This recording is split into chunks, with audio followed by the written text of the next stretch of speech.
Olá pessoal, tudo bem? Hoje vou falar sobre este livro, Mulheres Imperfeitas, como Hollywood e a cultura pop construíram falsos padrões femininos no mundo moderno. Antes de eu continuar, vou pedir para você se inscrever no canal se você ainda não é inscrito.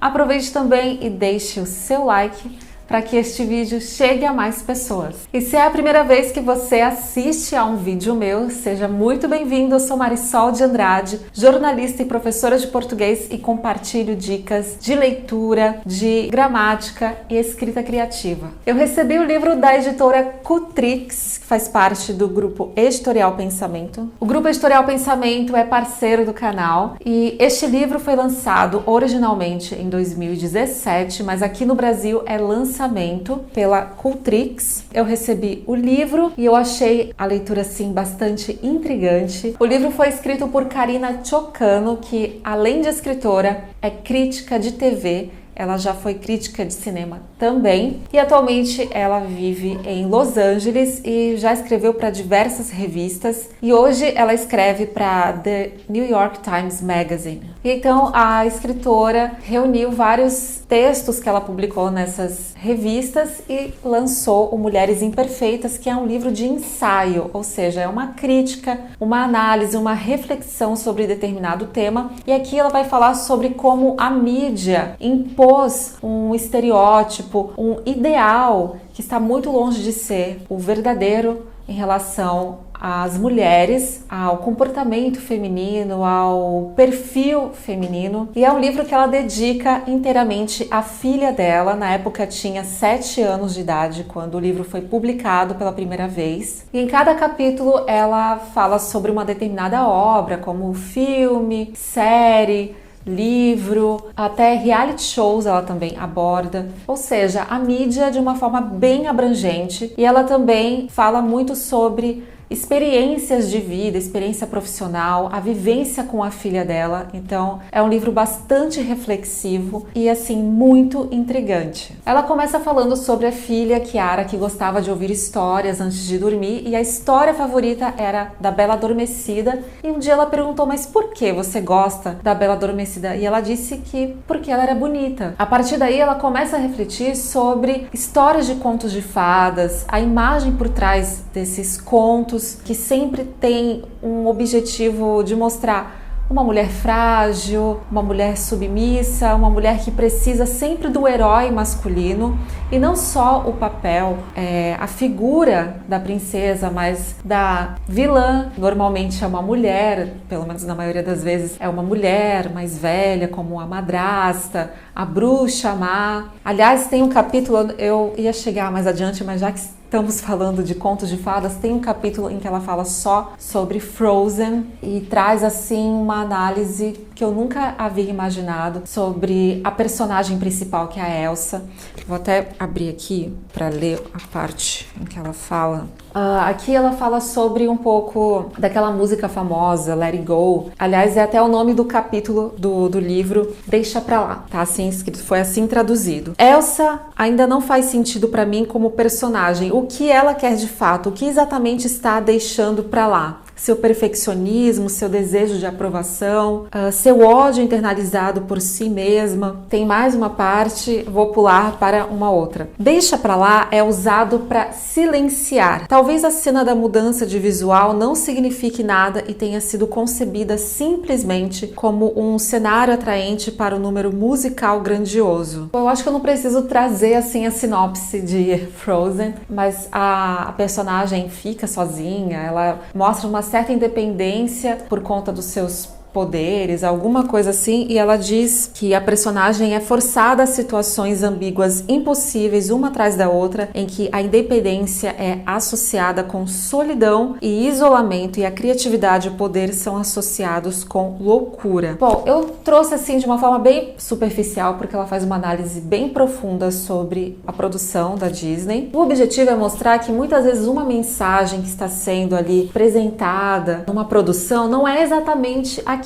tem muito mais por trás, é só uma fachada para reforçar uma mensagem de controle, que você não pode ser o que você quiser, você precisa se encaixar num padrão. Do contrário, você vai ser a louca, desajustada, infeliz. Então é mais ou menos sobre isso que a autora trata.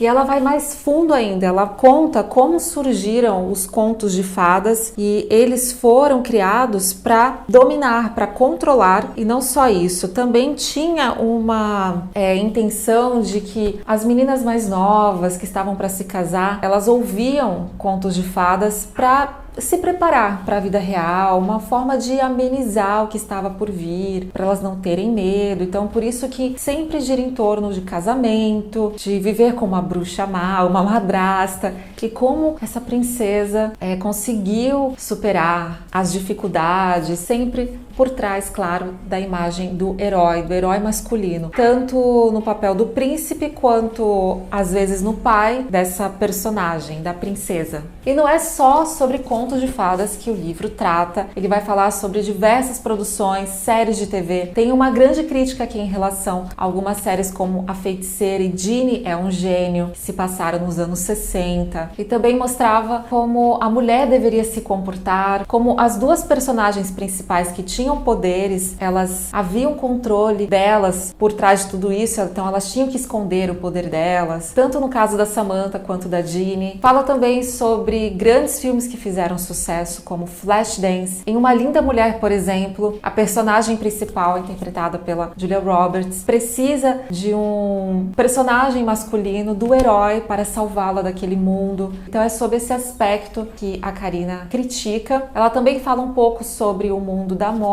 de uma forma assim um pouco mais breve, como algumas modelos, a maioria começa a carreira bem cedo. O mesmo perfil não é visto em relação aos homens, então se uma menina começa a carreira com 16 anos e ela vai fazer um determinado comercial, um determinado trabalho, a figura masculina geralmente não tem a mesma idade que ela, então ela critica um pouco a questão da idade da mulher, como para a mídia a gente envelhece muito mais rápido. E em alguns aspectos positivos, ela fala sobre Alice no País das Maravilhas, que é uma personagem que foge totalmente desse estereótipo esperado da mulher. E também Malévola trouxe também uma análise bem assim diferente, eu nunca havia visto sob esse ângulo. Então, resumindo, foi um livro que me incomodou bastante no sentido, não pela escrita, pelo que ela traz de chocante, que a gente às vezes nem percebe, a gente assiste a alguma produção e acha que aquilo é normal, que o perfil da mulher é aquele, foge totalmente da realidade. Então vale muito a pena a leitura, incentiva a gente a olhar sob um aspecto muito mais crítico a determinadas produções. Então eu acho um livro bastante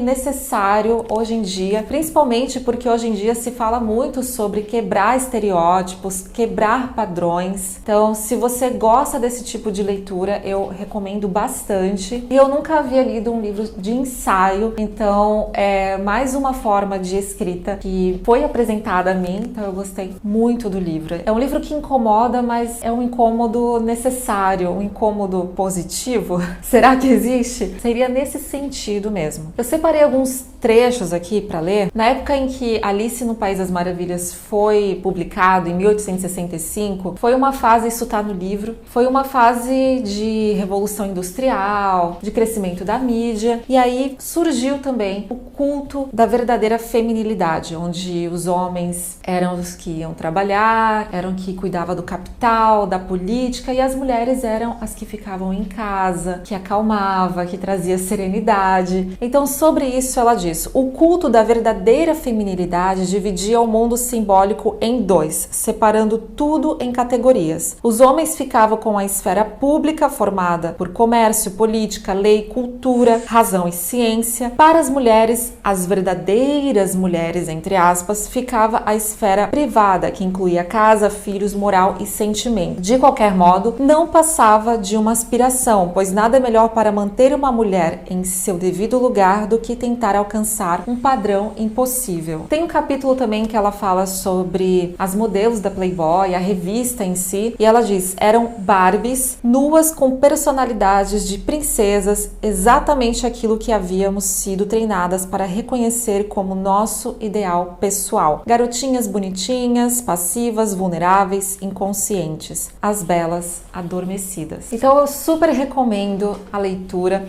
Eu não vou citar tudo que está aqui para não dar spoiler, porque, como eu já disse, é interessante você ser surpreendido pela leitura. Como eu fui, quando eu peguei o livro, eu não havia pesquisado nada, então só depois que eu comecei a pesquisar, para que a leitura fosse o mais surpreendente possível. Então eu super indico para vocês. Se vocês gostaram, eu vou deixar o link aqui na descrição. E se você já leu, compartilhe as suas impressões. Comente aqui também pra gente trocar uma ideia sem dar spoilers. Pode deixar aqui nos comentários e se você tiver uma outra sugestão, pode deixar aqui também, certo? Vejo você então no próximo vídeo. Tchau!